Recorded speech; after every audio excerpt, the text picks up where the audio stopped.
Hi, Pep. Just on Erling, you mentioned beforehand and just then that he's still sort of been struggling with this injury. Are you going to have to? You consider you have to manage that through the second half of last season? You've mentioned before the amazing work the physios have done with him, and he obviously had a lot of injuries with Dortmund last season. No, but the injury is completely different last season. It was a knock in his feet in Dortmund when we played in Champions League, and the doctor said that when he's damaged, his ligament in the feet it's painful. It's not easy to recover. That's why he struggled. But muscular issue and everything is perfect, and now is much better. Now it's question of time. Of course, we need him, and yeah, it was good.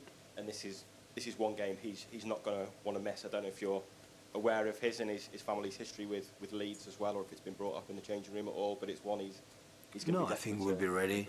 Day by day is getting better. As much he can train, he will get his condition.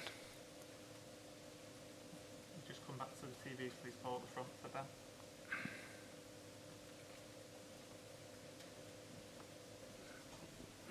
Ben. Jesse Marsh was speaking today or yesterday, I forget which, and he said that Erling had messaged him as soon as the fixture list came out because he was obviously looking forward to going to play at Elland Road. I mean, it's going to be a huge occasion, isn't it? What sort of reception are you expecting from the Leeds fans on the 28th, and for Erling as well in particular? I don't know. They want to win, we want to win. They will push his team. It will not be a friendly game. Hopefully, Erling cannot be contaminated with the nice words for the opponent. I think Jesse said he'd welcome a slight hamstring problem, but there's no issues. Today finished good.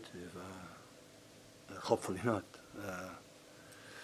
I'm pretty sure Jesse was his player. I'm pretty sure he preferred to play with the good players on the pitch. And just finally, it's been a while since we asked you about any potential transfer plans for January. I know you've said previously you're not going to sign anyone, but has that changed? Is there an area that you'd ideally like to strengthen in January if it became available? No, I don't think so. I think we are going to finish in this way. I don't know what's going to happen, but since I arrived in Abu Dhabi with the sport director, with Chiki, with everyone, it wasn't any name on the table. Thank you.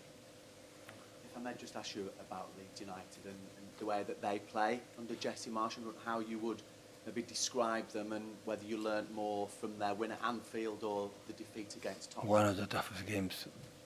I would have preferred another opponent than Leeds in that moment after the World Cup. He's the most aggressive team in the Premier League, statistics. The guys who don't leave you time to think, and you have to be precise, and you have to be, high level to do it in the situation you have after our defeat against Brentford, and how strong is Arsenal and the opponents that come from behind. You have to be alert carefully because if the distance is bigger, it will be so difficult to catch them. I know we asked you about Alvarez yesterday, and obviously I don't know whether he's going to be available for the Leeds game, but does what he's done at the World Cup give you a bit of an issue? Because clearly the impression of him has changed from a player who was maybe a little bit part player at Manchester City, to someone who's integral to the team that won the World Cup. Is that something difficult for you to manage? To manage? Well, what a privilege. First of all of us, we are so incredibly happy for him. It's like Messi, no? So has to win the World Cup to maybe get the credit or go with the position like maybe deserve. And Argentina could lose the penalties against Holland and lose the penalties against France. We will not be champions, and we will be the same exactly outstanding player. Julian, of course, is a completely different player. He doesn't need to play in World Cup or win the World Cup to know exactly how he is as a player. Of course, for him it's unbelievable. The HF already World Cup champion. And thanks to Argentina, he will come back as a better player. And that is magnificent for us. And after we'll see what happens day by day. But it's important to have with this amount of games and injuries and whatever. Have Julian is so important. In his mind, he might react differently to being left out of the team. Maybe. I don't know. I didn't speak with him. I didn't see him. But I would say right now the players that are going to play the next game against Leeds, they will be grumpy with me. They will be upset. They will be sad. That's normal. So it's what I can say. We are so happy from Julian, and I'm pretty sure it leaves this experience to play in this under pressure. 80 finals, quarterfinals, semi-finals, one game. You are in, you are out. Play this type of games. What experience for him. And of course, our player will be perfect for us. Hi, this is your first. This game was your first chance to watch players coming back from the World Cup and players who didn't play in the World Cup. What's your assessment in terms of, do you think the World Cup benefited or damaged the players who played? Well, I'm pretty sure the happiest player is Julian. The other ones, if they behave good and they were happy to playing, it's okay. And they weren't happy, they did everything, it's a pity for them because World Cup is 4 years.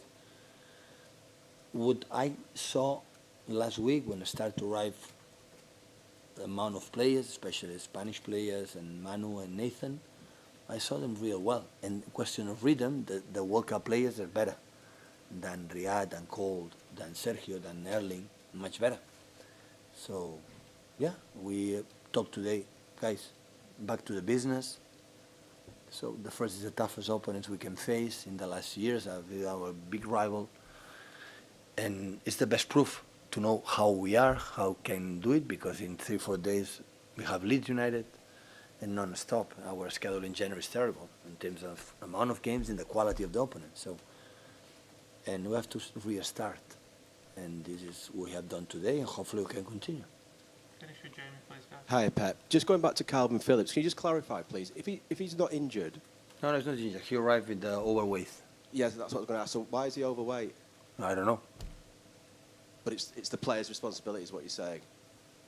No, he didn't arrive in the condition to training sessions and to play. Because the reason I ask, obviously, he's been away at the World Cup. He's been around physios, nutritionists. So No, you'd no, expect no, him no. to be fit, right? No, yeah, absolutely. That's why he cannot play. When he will be ready, he will play, but we need him. We need him a lot. Is that a disappointment to you? Surprise? It's private conversation with Calvin. Okay, second question, please. You lost your last Premier League game to Brentford, and today your defence looked a bit open. Is that fair criticism? Is there concern over your defence, or is it just because Liverpool are so good and Brentford? Defense of what, sorry? Is there any? Do you have any concerns over your defence being not the tightest, not the best at the moment? Because you lost against Brentford. Ivan Toney played well the last Premier League game, Yeah. and tonight, Liverpool were creating a lot. Just We what do create you much think? more than Liverpool, much more. And you cannot expect against Liverpool, you cannot create the chances.